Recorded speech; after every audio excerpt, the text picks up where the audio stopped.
Good afternoon সবাইকে। দুপুরবেলায় মা রান্না শুরু করে দিয়েছে। আজকে যেহেতু শনিবার তো নিরামিষ হবে আমাদের। অনেক তাড়াতাড়ি রান্না বসিয়ে দিয়েছে। তাই রান্নায় কি করবা আজকে আজকে মটর ডাল হয়ে গেছে।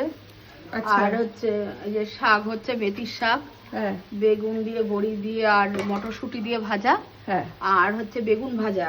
আচ্ছা। আর এই যে পনির এক দফায় ভাজা হয়েছে আর হয়নি, আচ্ছা। ফুলকপি দিয়ে আলু দিয়ে পনির দিয়ে রসা আর টমেটোর এই যে চাটনি করবো আর বলে। তুমি তো আজকে খুব ফাস্ট ফাস্ট করে দিচ্ছ তাহলে। সকাল সকাল করে রান্না করলে আমার আবার ওষুধ আছে না, 1টা থেকে 1:30টার মধ্যে আমাদের খাওয়া দরকার। আমাদের সব সময়। আর আজকে চাটনি হবে তাই তো? হ্যাঁ, চাটনি হবে। বাহ, তাহলে কি করতে বলছিলে তুমি? আমাকে কিছু একটা করতে বলছিলে। হ্যাঁ, তোকে তাও? কাজুটা। ও, কাজু কিশমিশ আনতে বলছে। আজকে তাহলে এই রান্নাবান্না চলছে আমাদের বাড়িতে। প্রথমত এইখানে পনিরের জন্য মশলা দিয়ে দিয়েছে। এখানে মানে আদা, জিরে, লঙ্কা আর টমেটো রয়েছে। এটাকে পেস্ট করে নিই। আধা পেস্ট করার পর আমার মা বলছে গরম মশলাটা দিতে ভুলে গেছিস। গরম মশলা। এটা ফুলকপি ভাজি পনিরে দেবা নাকি? হ্যাঁ, এই যে পনির ভেজা হয়ে গেছে। তার মধ্যে থেকে উঠেও গেল কত পনির, 500 পনির। দুটোই দিয়েছো মা? দুটো দিয়েছে। বলিস না, আমি তো এখান থেকে উঠতেই পারবো না এখন। তোমার পনির খাওয়ার লোক কিন্তু 3টে আসবে, জানো না? এইখানে রাখলে একজন এমন ভাবে খেয়ে নেবে তুমি বুঝতে পারবে না। ওর জন্য তো আমি উঠবো না এখান থেকে এখন, চুপচাপ বসে থাকবো। আর মা মশলাও দিয়ে দিয়েছে। আমি যে একটু খেজুর আর কাজু আনতে গেছি, মশলা দিয়ে দিয়েছে।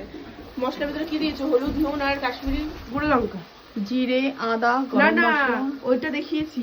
হ্যাঁ, কি কি দিয়েছো ওর ভিতরে? এর ভিতরে দিয়েছি লবণ, হলুদ আর একটুখানি মিষ্টি দিয়ে কষাচ্ছি। আর কাশ্মীরি লঙ্কার গুঁড়ো দাও? হ্যাঁ, দিয়েছি। তাই বললাম, কারণ আমরা তো খাই না, বেশি ঝাল খুব একটা খাই না, তাই কাশ্মীরি লঙ্কার গুঁড়ো। শুকনো লঙ্কা একদমই খাই। এবার ফুলকপিটা দিয়ে দিলাম। এই যত যাই বলো না কেন, নিরামিষ খাবারের কিন্তু আলাদা একটা গন্ধ বেরোয়, খুব সুন্দর একটা গন্ধ বেরোয়। আর দেখবে সবসময় ওই আমিষ খেতে খেতে খেতে খেতে না, তখন আর ভালো লাগে না, তখন মনে হয় একটু নিরামিষ হলে ভালো হয়, যেরকম আমাদের হয়েছে। ব্যাস কষানো হয়ে গেছে, জল দিয়ে দিয়েছে। ঝোলঝোল ঝোলঝোল হবে নাকি? হ্যাঁ, একটু মাখা মাখা মতন করবো। পনিরগুলো দেবো তো একটু। হ্যাঁ, পনিরগুলো চলে যাবে। আমি একটু পনিরটা একটু লাল করে কড়া করেই ভাজি। কিন্তু তুমি 3টে পনির কেন বাঁচিয়ে রাখলে? ও 3টে পনিরটা রাখলাম কার জন্য? সে কারোর জন্যই রাখি না কেন, তোর তো বলো। খাওয়া হয়ে গেছে। তোমার জন্য? হ্যাঁ, তোরা তো বলতে পারবি না যে তোদের দিন। আমাদের যতই দাও ততই কম। হ্যাঁ, সেই পনিরের দিক দিয়ে হয়, তাই না?